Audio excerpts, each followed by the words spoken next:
Second strikers.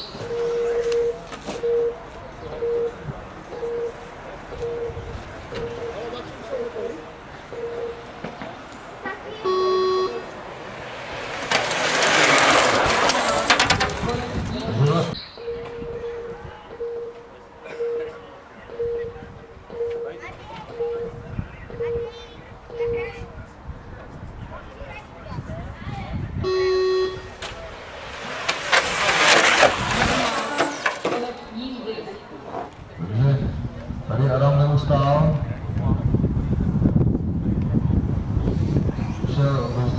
Počkej, Roman je z...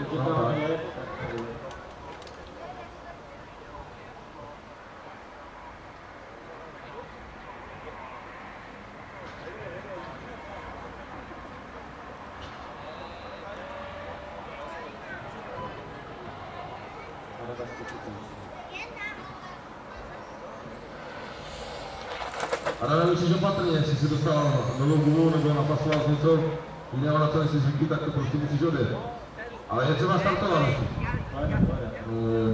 Musíme... Second strikers.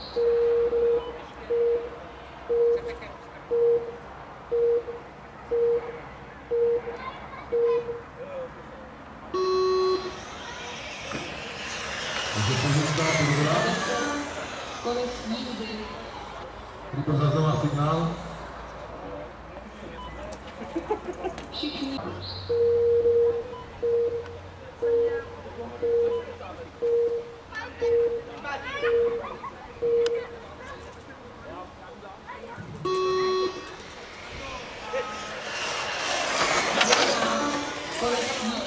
Výborného získává plán na třetí místo.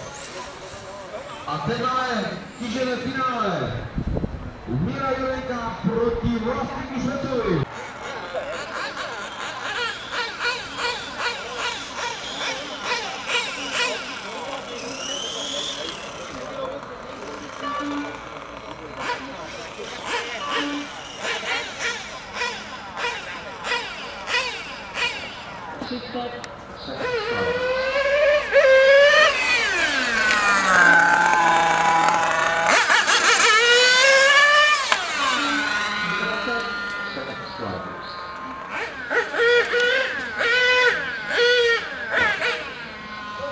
Takže pánové, jdete o 3900, protože jedno auto nám před startem se nechalo vrátit startové.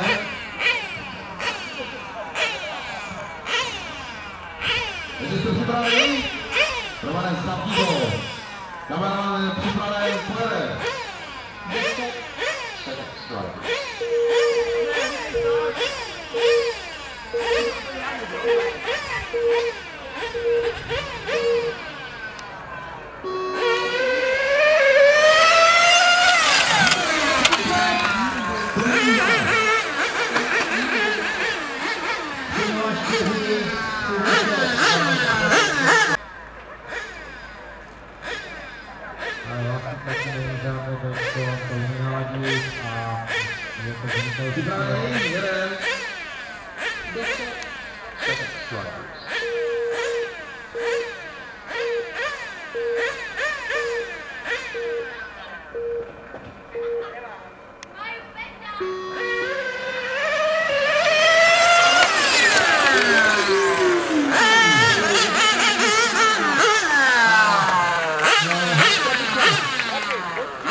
Jedeme za lesy.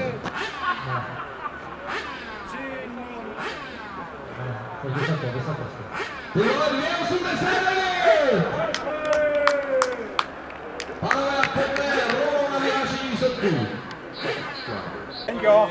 Jak se to mohla asi tak vědět?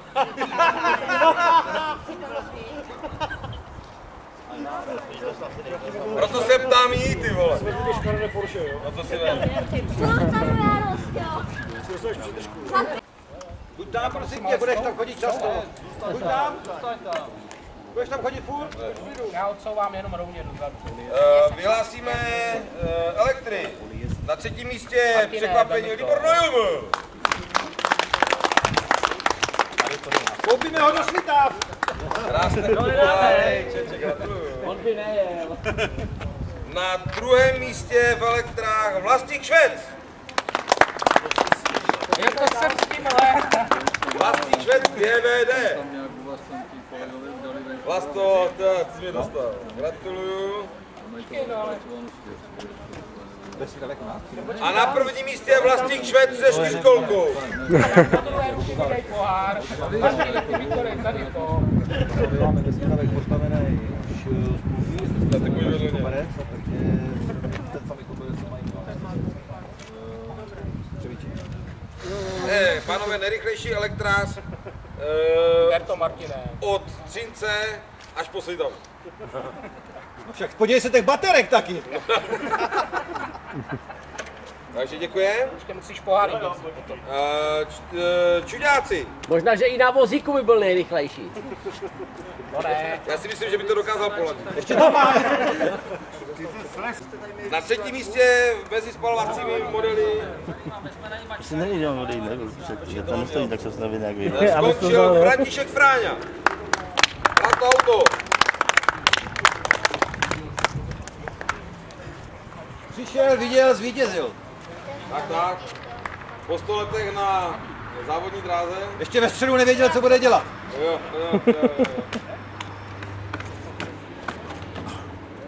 Gratuluji. Na druhém místě je Tomáš Rajdus. Nevolej mu, on už jde.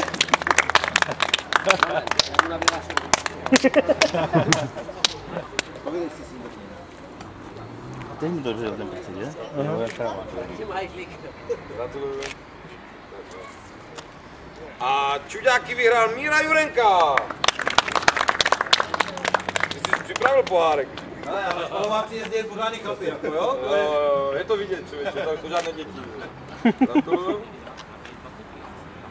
To jsou nejrychlejší čuďáci. Já dělám elektráty. Od Ukrajiny až po Německo. Přes Svitavy. Samozřejmě přes Svitavy. Vy jste nevzal druhou stranou. Tak a jak jsme slíbili, tak konáme absolutním vítězem dnešního dne. Tam přes její stránky, jo? 3900 vyhrává Vlastík Švec.